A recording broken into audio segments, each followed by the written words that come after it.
E o deputado federal Rodrigo Dazaelli apresentou um projeto de lei no Congresso Nacional com o objetivo de aumentar as penas para crimes de furto e roubo também de equipamentos de segurança pública e privada, tais como câmeras e alarmes. O objetivo, é claro, é desestimular práticas criminosas.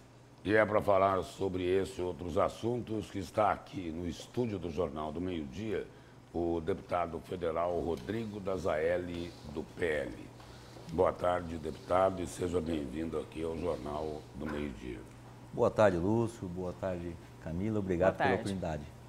Deputado, o senhor apresentou esse projeto lá na Câmara Federal, mas existe alguma estatística sobre o roubo desses equipamentos aí, câmeras, alarmes?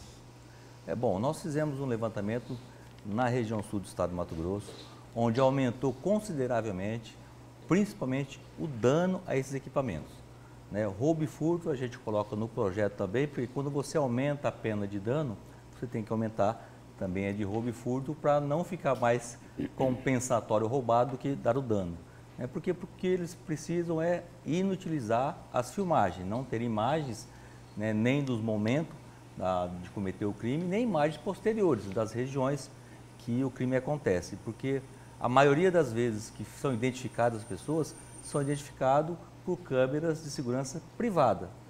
Então, eles estão danificando essas câmeras para que não tenham essas imagens, possam cometer os seus crimes e sair impunemente. Então, nós estamos nesse sentido propondo essa lei.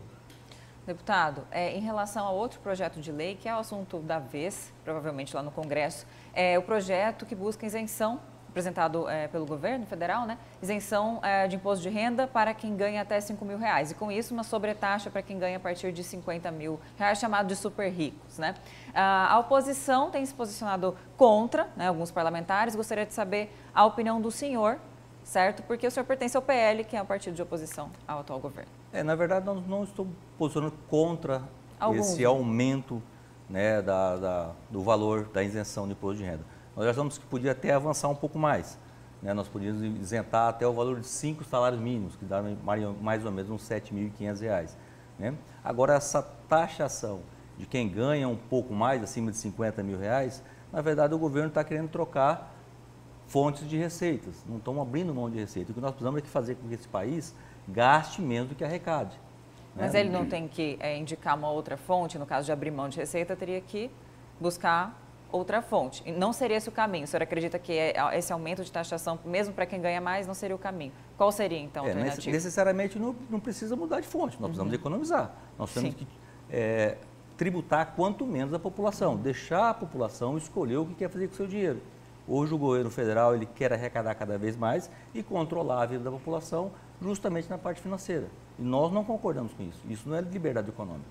Então, você sobretaxando quem ganha acima de R$50 mil, essas pessoas que ganham, elas consomem isso. O brasileiro não tem o costume de poupar dinheiro. O que ele ganha um pouco mais, ele faz um financiamento de um consórcio, faz um financiamento de uma casa, coloca o dinheiro no mercado novamente. Isso faz com que gire a economia. Concentrar o recurso na mão do governo, nós estamos concentrando o recurso em quem não está gastando bem. Essa é a nossa opinião, é isso que nós defendemos lá na Câmara dos Deputados. Então, nós achamos que precisamos avançar sim na isenção do imposto de renda, que já está muito defasado. Você pegar historicamente, nós poderíamos estar isentando até R$10 mil quase, se você pegar a linha histórica, mas não é sobretaxando quem ganha um pouco mais que nós podemos equilibrar essa balança. Eu acho que é justamente no controle financeiro dos gastos do governo que nós podemos dar mais poder aquisitivo à população. Deputado, nessa polarização aí de direita e de esquerda, esse projeto aí, ele vai beneficiar 10 milhões de trabalhadores no Brasil que ganham até R$5 mil. E aí a compensa, esse trabalhador que ganha 5 mil por mês, ele ganha 60 mil por ano e paga imposto. E a compensação será feita com quem ganha a partir de 600 mil por ano, que não paga absolutamente nada de imposto. Por que é que vocês são contra essa justiça tributária que beneficia o rico e prejudica o pobre? Ô Lúcio, não é que esse pessoal não paga nada, eles pagam correspondente à tabela atual, né? Todo mundo paga o imposto de renda. A questão é que quando eles falam que beneficiam 10 milhões de pessoas, parte dessa população já não paga imposto de renda, já é isento. Mas no dividendo, na distribuição de lucro, não paga nada. Paga nada. Zero de imposto. Mas já pagou toda a tributação referente à sua atividade econômica.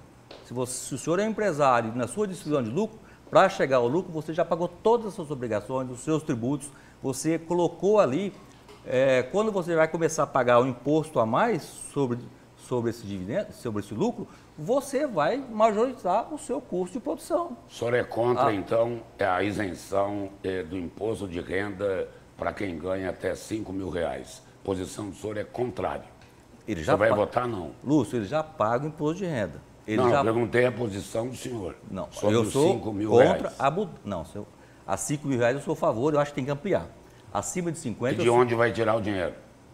Economizando. Nós temos que ter um governo que economize, que pense em produzir com a arrecadação que já tem. E muito pelo contrário, tem que diminuir a arrecadação para deixar o dinheiro no bolso da população. Mas antes prometeram e também não fizeram, né? O processo não é rápido, né? Nós temos um processo financeiro no Brasil, uma forma de administrar o Brasil de mais de 40 anos. Então nós precisamos ter um crescimento nessa forma, mas do jeito que nós estamos crescendo nos últimos 2 anos, é só aumentando imposto. Aumentando imposto, você aumenta o custo do Brasil. Aí nós estamos vendo aí o reflexo da cesta básica. Produzir fica mais caro, os produtos ficam mais caros. Nós estamos vendo aí ontem mais 1% de aumento na taxa Selic. Financiamentos no Brasil vão ficar mais caros, com quem paga consórcio, quem paga a prestação da sua casa, vai pagar mais caro. Entendeu? Então, dá com a mão e tira com o outro. Nós temos que ter um controle tributário bom, não muito pesado, mas um controle financeiro do governo gastar menos do que arrecada. Senão, sempre vai estourar na mão de quem produz.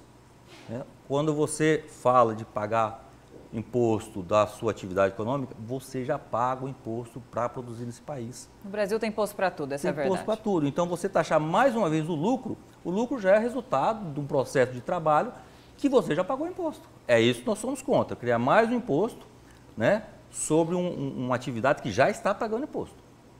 A isenção até 5 mil reais, em minha opinião, podia até avançar nisso aí, né? Nós vamos votar favorável, né? Pelo menos eu, sem dúvida nenhuma, mas nós temos que olhar bem lá na frente.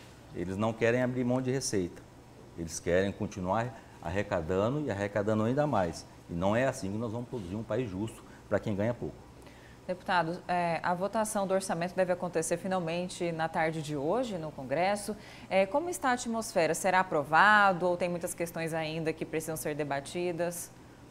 Que é algo que se adiou por muito tempo, né? Tem prejudicado, inclusive, a execução de alguns programas sociais e outras folhas de pagamento. Sem dúvida nenhuma. O orçamento já tinha que ter sido votado ano passado, né? Estão prorrogando aí mais de 70 dias para votação.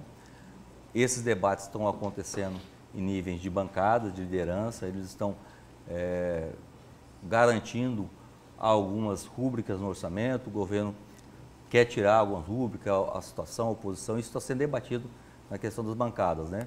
E provavelmente vai ser votado hoje, mas vai ter, eu acredito que vai ter algumas modificações aí, algumas emendas nesse projeto.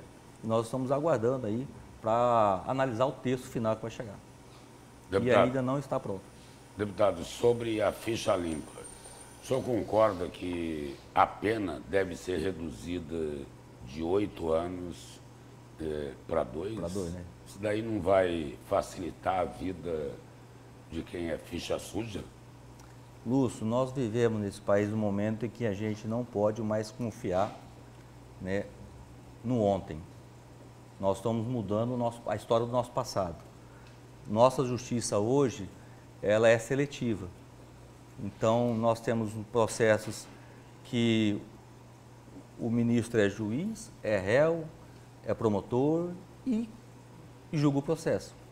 E nós estamos vendo que a única forma de nós trazer um pouco mais de segurança às pessoas que participam dos processos eleitorais, que estão sendo tirados dos processos eleitorais por crime de opinião, é reduzir a pena. E isso, lógico, nós podemos beneficiar pessoas que tenham cometido crimes mais graves, como de corrupção. Agora, Mas agora, deputado, o atentado contra o Estado democrático de direito não é crime de opinião.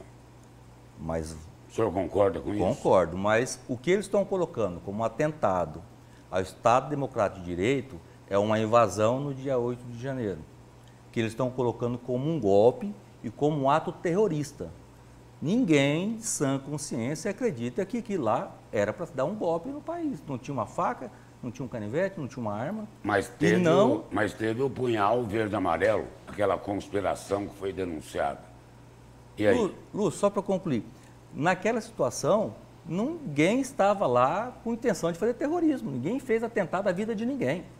Entendeu? A questão do punhal verde e amarelo é uma suposta troca de mensagem lá que o cara ia assassinar 3 pessoas e perdeu o táxi. O cara ia de táxi. É assim, eu não consigo acreditar que pessoas que tenham bom senso acreditam nesse tipo de conversa. Isso são falácias que estão colocando para justificar, né, toda vez que sobe a taxa Selic, lá no Congresso, os deputados e senadores de oposição ficam falando em golpe. Acontece ao aumento dos alimentos, eles ficam falando em golpe. Eles não têm mais o que falar para justificar tanto erro que esse governo comete na nossa economia, que eles ficam falando golpe, Isso golpe, não acontece golpe. dos dois lados, deputado? Da direita e da esquerda? Lógico, nós temos deputados que são mais exaltados e que também entram nesse fla-fúria, vamos dizer. Mas a maioria da nossa bancada está atento ao que acontece na economia do Brasil. Estamos atentos ao que acontece, né, no Poder Judiciário, como está sendo julgadas as pessoas no dia 8 de janeiro. Nós temos aí criminosos que assassinaram, decapitaram e não ficam 10 anos na cadeia. E dá 17 anos para uma pessoa que escreveu de batom numa estátua dizendo que ela é terrorista, dizendo que ela estava lá para dar um golpe de Estado. Eu acho que é um exagero que a população de bem, a população que não torce para nenhum dos dois lados políticos, está analisando isso como um perigo. Nós estamos num momento perigoso no nosso Brasil, nós vamos perder a nossa liberdade e não vai atacar só quem é da direita, viu, Lúcio? Vai atacar todos. Essa é a nossa opinião. Deputado, obrigado pela presença e pelas informações aqui no Jornal do Meio-Dia. Eu que agradeço a oportunidade, Lúcio, Camila. Obrigada, estamos à disposição. E o jornal